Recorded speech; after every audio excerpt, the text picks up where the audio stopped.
Inna awwala nas man bada salam qabla al-kalam. Uhayyikum bi tahiyyatil Islam, tahiyyatu ahli jannah wa tahiyyatuhum fiha salam. Assalamu qala min rabbir rahim. Assalamualaikum warahmatullahi wabarakatuh. Alhamdulillahilladzi hadana bi 'abdihil mukhtar man da'ana ilaihi bil idni wa qad hadana labbaika ya man dallana wa hadana. Allahumma fassalli wa sallim wa barik wa karrim ala sayyidina nuril anwar wa sirril asrar wa tiryaqil aghyar wa miftah babil yasar sayyidina maulana Muhammadin al-mukhtar wa alihi al-athhar wa ashabihi al-akhyar adada ni'amillahi wa ghalib. Wa qala rabbi israh li sadri wa yassir li amri wahlul 'uqdatam min lisani yafqahu qawli. Rabbi zidna ilma wa rizqni fahma waj'alni salihin. Faqala Rasulullah sallallahu alaihi wasallam, man qara'a alam wa alam salima minal alam. Sadaqallahul azim wa sadaqa rasulul karim wa nahnu ala dzalika minasyahidin. Alhamdulillah, segala puji syukur selalu kita haturkan, selalu kita ungkapkan rasa syukur kita kepada Allah Subhanahu wa taala, baik melalui lisan, baik melalui ucapan, baik melalui perbuatan, dan baik melalui ibadah kita dalam sehari-hari. Salat bagikan salam tak lupa kita haturkan kepada junjungan Nabi agung, Nabi besar Muhammad sallallahu alaihi wasallam, baik itu keluarganya, sahabatnya, hingga pengikut-ikutnya sampai di akhir zaman. Amin rabbal alamin. Hari ini kita akan membahas tentang salawat, Maka Allah Subhanahu wa taala telah berfirman, mungkin sering kita dengar di khutbah Jumat, bahkan Bilal Jumat menyebutkan Bismillahirrahmanirrahim, innallaha wa malaikatahu yusholluna 'alan nabi ya ayyuhalladzina amanu shallu 'alaihi wa sallimu taslima. Ya ayyuhalladzina innallaha wa malaikatahu yusholluna 'alan nabi, sesungguhnya Allah dan seluruh para malaikat yusholluna 'alan nabi. Maka kata-kata shalla itu bisa dua arti, bisa dalam artian salat, bisa dalam artian bersolawat. Itu. Jadi di dalam konteks arti yusholluna itu bisa diartikan dengan orang yang mengerjakan salat, bisa juga diartikan sebagai orang yang bersolawat. Yusalluna 'alan nabi ya ayyuhalladzina amanu, wahai orang-orang yang beriman, sallu 'alaihi wa sallimu taslima, bersolawatlah kalian, sallu 'alaihi, kepada baginda Nabi besar Muhammad. Maka mungkin kita sudah dengar daripada guru-guru kita, Allah itu terkadang lebih banyak merintah itu kepada hambanya, lebih di dalam konteks artian di dalam Al-Quran itu lebih banyak Allah itu merintah, bukan mengajak. Itu contohnya apa Ustaz? Memerintah dengan mengajak lain. Kalau memerintah dia nyuruh wong tapi dia tidak begawe. Tapi kalau mengajak, dia nyuruh wong, dia juga melok. Cak itu. Ibarat bos sama apa misalnya? Kalau bos ini lain. Kalau bos dia nyuruh, tapi dia tidak begawe, cuma nyuruh. Tapi ada lagi yang dia menyuruh tapi dia melok. Itu namanya ngajak.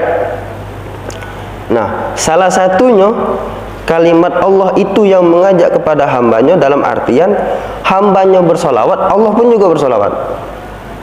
Cuman di dalam konteks solawat, Allah nyuruh hambanya sholat. Kira-kira Allah sholat tidak? Tidak. Kalau Allah sholat, untuk siapa sholat itu? Iya kan? Itu berarti Allah nyuruh sholat, bukan ngajak sholat. Allah nyuruh zakat sama kita, berarti nyuruh hambanya zakat. Kira-kira Allah juga zakat tidak? Tidak. Berarti di situ Allah nyuruh, bukan ngajak. Itu. Allah nyuruh hambanya puasa di bulan Ramadan. Kira-kira Allah di waktu bulan Ramadan puasa juga tidak? Tidak. Tapi hambanya yang disuruh puasa, berarti di situ dalam konteks menyuruh. Tapi ketika dalam konteks solawat, Allah juga bersolawat. Itu kan? Bahkan di dalam satu kitab fikih disebutkan, kalau salah satu di dalam solat kita, di dalam tahiyat tidak disebutkan solawat, maka seluruh solat kita, di saat itu ulang. Itu karena pentingnya bacaan solawat, dan solawat itu di dalam solat merupakan rukun qaul, rukun yang tidak bisa ditinggalkan. Itu konteks solawat. Maka uang yang bersolawat itu sampai dunia akhirat tidak pernah diancam. Sampai di dunia akhirat tidak pernah diancam. Uang solat diancam sama Allah. Uang puasa masih diancam sama Allah. Uang zakat masih diancam sama Allah. Iya, percaya. Apa contohnya? Uang salat masih diancam oleh Allah. Kita hafal, fawailul lil musallin. Itu. Kata-kata itu disebut musallin, artinya uang yang salat. Artinya uang salat itu masih diancam sama Allah. Kalau salatnya lalai. Ada kalonya. Uang puasa masih diancam juga sama Allah. Kalau puasanya lebih mengutamakan hawa nafsu. Itu. Uang sedekah pun juga masih diancam sama Allah. Kalau disebutkan dalam Al-Quran, la tubtilu shadaqatikum bil manni wal adha. Jangan kalian bersedekah shadaqatikum bil manni wal adha. Jangan kalian rusak sedekah kalian bil manni wal adha. Dengan apa? Dengan menyebut-nyebut, dengan mengingat-ingat, dengan mencaci. Dulu misalnya dia sedekah dulu, akhirnya ketika pada saat itu dia ingat, oh dia tuh aman mendak cak sekarang, susah dia tuh kalau bukan karena aku, cak itu kan ngungkit itu. Jadi uang sedekah pun juga masih diancam sama Allah. Itu uang zakat pun juga masih diancam sama Allah. Tapi kalau uang yang bersolawat tidak pernah diancam sama Allah. Mogalah solawatnya dia pakai untuk riak. Itu salawatnya riak dia. Itu ataupun salawatnya tidak ikhlas, tetap diterima sama Allah Subhanahu wa taala. Itulah utamanya salawat, afdalnya salawat. Itu. Jadi salawat itu disebutkan man shalla alayya wahidatan, kata Nabi Muhammad, siapa orang yang bersalat kepadaku sekali, shalla biha ashran, maka akan mendapatkan ganjaran pahala aliyya ashran 10. Itu. Wa man shalla aliyya ashran, siapa orang yang bersolat kepadaku 10, maka dibalas 100. Itu. Siapa yang bersolat 100 lebih baik dari yang satu dan yang kedua. Itu. Jadi orang yang salawat itu tidak kata ancaman. Itu. Boleh salawat riak, boleh. Tapi lebih afdal salawat tidak riak, itu. Kalau perkara boleh, tidak boleh. Tapi yang lebih afdal tidak riak. Ataupun salawatnya tidak ikhlas, tetap diterima. Tapi lebih afdal salawatnya ikhlas. Maka disebutkan di dalam hadis, al-amalu bila ikhlas kal jasadi bila ruh. Amal tanpa ikhlas itu ibarat jasad tanpa ruh. Itu. Amal tanpa ikhlas ibarat jasad tanpa ruh, tidak kata guna. Itu. Tapi kecuali illa sholatu ala nabi, kecuali bersolat sama Nabi. Jadi uang yang solawat riak be masih diterima, cak mana kalau uang yang solawatnya ikhlas. Itu. Macam-macam banyak sekarang solawat ini. Itu. Macam-macam sekarang ini. Kalau zaman dulu itu sebelum adanya HP, sebelum adanya gadget sekarang ini, susah gitu. Yang taunya salawat badar, terus apa lagi, salawat setelah salam, kemudian ya Nabi salam alaika. Sekarang sudah banyak. Ada al-fatih lima wulik, ada salawat nariyah, ada salawat tibbil qulub. Tinggal kita pilih nak mana yang kita pakai. Boleh pakai galau, boleh. Kalau pacak, kalau bisa. Itu. Kalau pacak sikok, guna ke terus. Itu. Apa sudah solat subuh, apa sudah solat 5 waktu, itu baca terus. Itu. Jadi itu kegunaan bersolawat sama Nabi Muhammad sallallahu alaihi wasallam. Bahkan selawat itu Juga pernah kita, mungkin pernah Ana sampaikan dulu waktu bulan Ramadan, cuman gara-gara sholawat akhirnya Nabi Adam itu selamat. Akhirnya Nabi Adam itu diampuni dosanya sama Allah. Mungkin waktu Ramadan itu pernah Anda sampaikan kenapa Nabi Adam itu yang di dalam bab apa tentang Nabi Adam itu iri sama kita. Nabi Adam itu iri sama kita 4 hal. Nabi Adam ini itu. Jadi ini mungkin Anda ulangi lagi.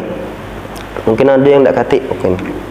Jadi dulu di dalam suatu kisah Nabi Adam dulu ngobrol sama Nabi Muhammad, "Ya Rasulullah, sesungguhnya aku tuh iri bukan dengan Nabi Muhammad irinya, tapi iri dengan umatnya Nabi Muhammad." Kenapa?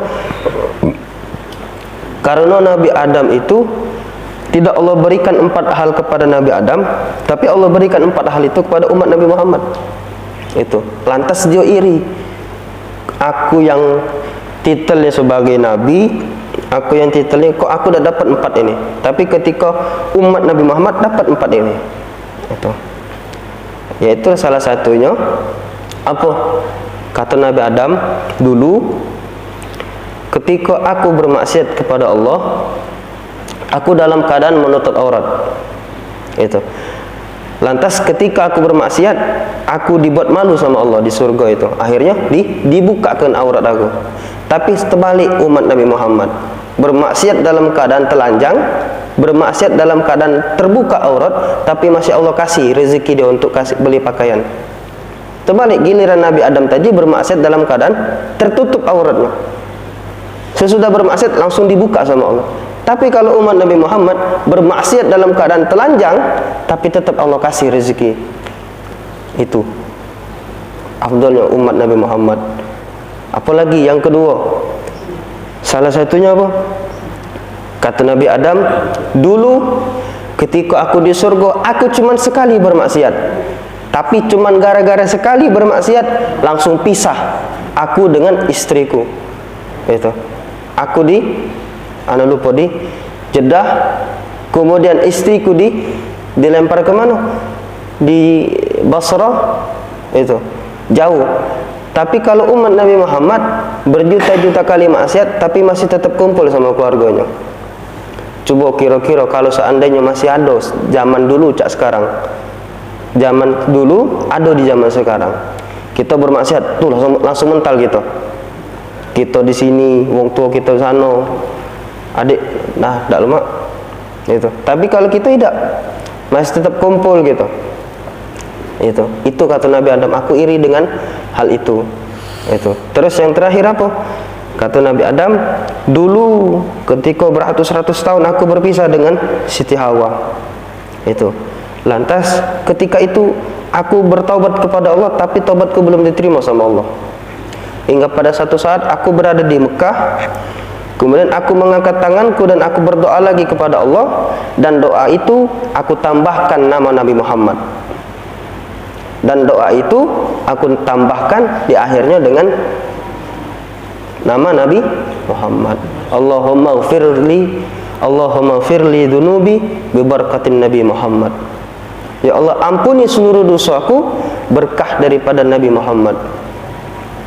Kata Allah, hal ta'rifuni ya Adam. Itu. Hal ta'rifuka ya Muhammad. Bagaimana engkau bisa tahu wahai Nabi Adam? Itu. Walam akhlaqahu. Padahal belum aku ciptakan nama Nabi Muhammad. Belum aku ciptakan Nabi Muhammad. Tapi kok kau sudah tahu? Kata Nabi, kata Allah Subhanahu wa taala sama Nabi Adam. Akhirnya Nabi Adam ingat dulu ketika waktu di surga, ketika engkau meniupkan roh kepadaku, kata Nabi Adam, aku terbangun dari tidur yang panjang. Itu. Hingga pada saat itu ketika aku terbangun, aku melihat di seluruh tiang-tiang yang ada di surga itu tertulis La ilaha illallah Muhammadur Rasulullah. Maka apa kata Nabi Adam? Nabi Adam ini pintar. Apa kata Nabi Adam? Kalau seandainya ada tulisan yang berada di sisimu, tidak mungkin makhluk itu tidak sempurna. Itu kan bersejajar itu. La ilaha illallah sebelah kanan, Muhammadur Rasulullah sebelah kiri. Ada tak kita jingok la ilaha illallahnya sebelah kiri, Muhammadur Rasulullah sebelah kanan? Tak katik. Di mana-mana kalau kita jenguk ke masjid ada kaligrafi la ilaha illallahnya sebelah kanan, Muhammadur Rasulullahnya sebelah kiri. Itu.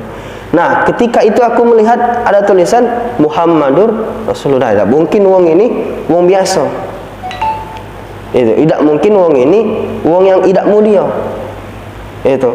Tak mungkin wong ini wong yang dianggap Allah sebagai kekasihnya. Maka daripada itu aku ajak, aku sebut nama dia. Akhirnya apa kata Allah? Sodaqta ya Adam, benar. Makanya itu kenapa kita ketika doa kita buka dengan solawat dan kita tutup dengan solawat. Itu sebabnya. Maka disebutkan kalau berdoa tidak pakai solawat, ngantung, bergantung, muta'alliq, bergantung, entah diterima entah tidak. Itu. Maka kita berdoa buka dengan solawat, kalau lupa dengan buka ditutup, tutup juga dengan solawat. Itu. Tapi banyak juga yang wong lain ataupun yang paham-paham yang lain dia menerima bahasanya hadis ini yang diceritakan tentang Nabi Adam itu dhaif.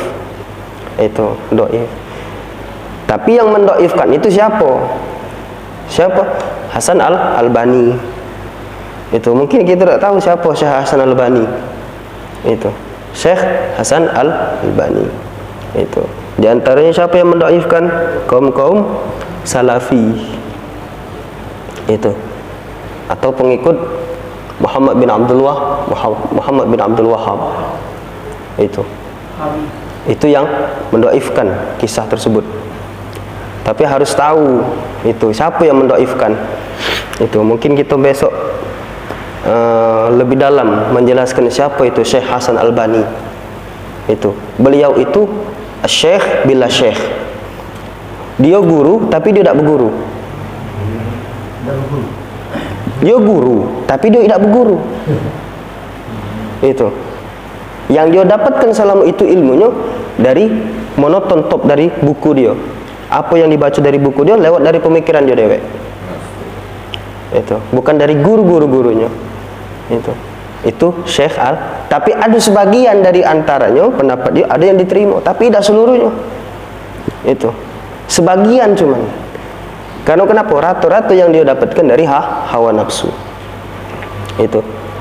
Maka jangan kalau antum dengar-dengar, hati-hati dengar-dengar tausiah, dengar-dengar kajian. Itu ada yang nyebut kajian sunnah, terus kajian salaf. Hati-hati. Itu jangan langsung ditelan. Itu. Karena obat itu asalnya pahit. Jangan langsung dibuang dulu. Itu ditelan. Karena obat itu sebagai penyebab sembuh bagi kita. Sebaliknya permen pun juga manis. Tapi kalau kita keseringan permen bahaya juga bagi kita. Itu. Jadi tanya dulu, Ustaz benar tak ini? Itu jangan langsung, oh ini bagus taknya. Oh iya aku baru sadar rupanya tahlilan itu bid'ah, yasinan itu bid'ah. Itu. Jadi dah jangan permasalahkan itu. Terserah lana a'maluna walakum a'malukum. Amalan-amalan kita, amalan-amalan dia. Itu kita selama kita ngawitkan idak ngeretuk dia ngapa nak masalah. Nganggu dia idak. Itu kan kalau misal ini kita yasinan, tahlilan itu. Tapi nganggu dia. Nganggunya cak mana dulu. Itu. Kalau selama ini tidak katik ngurugi ke dia, ngapa kita nak ini? Tetap lanjut. Itu. Jangan sampai amalan-amalan kita mungkin sudah solat kita salaman, mungkin kita solat sudah solat kita zikir, doa, tetap lanjut itu sampai generasi selanjutnya. Itu jangan sampai hilang. Sedih ulama-ulama kita yang mutaakhirin. Itu ulama-ulama kita yang di alam sana jingok ke generasi umatnya. Wah sedih karena tidak dilanjutkan itu estafet dakwahnya. Itu engkau lanjutkan itu. Itu keutamaan sholawat. Jadi wong yang sholawat itu tidak pernah rugi. Itu. Sholawat ini macam, nak pendek pun juga tak apa-apa. Allahumma shalli ala Muhammad, Allahumma shalli alaihi wasallam. Ataupun juga kalau ya Rabbi shalli ala Muhammad, ya Rabbi shalli alaihi wasallam, boleh itu. Allahumma shalli ala Muhammad, Allahumma shalli alaihi wasallam, boleh. Itu pokoknya kalau yang kemarin kita bahas kalau sholat dia salam. Nah, kemarin kan masih ada yang salaman sallallahu ala Muhammad sallallahu alaihi wasallam sampai akhir sallallahu ala Muhammad ya Rabbi sholli wasallam apa wasallim? Hah? Wasallim kan ya Rabbi sholli. Iya. Sallallahu ala Muhammad ya Rabbi sholli. Ada sholli di situ baru tutup wasallim. Itu. Jadi kalau sholat dia salam, kalau sholli dia salim. Cuman yumkinu hadzal minni, kita sampai sini dulu, insyaallah bermanfaat. Mungkin kalau ada yang masih bingung dipertanyakan atau yang masih belum paham boleh ditanyakan. Kita sampai sini dulu. Hadza aqulu lakum hadanallahu wa iyyakum ajma'in ihdinas siratal mustaqim. Assalamualaikum warahmatullahi wabarakatuh.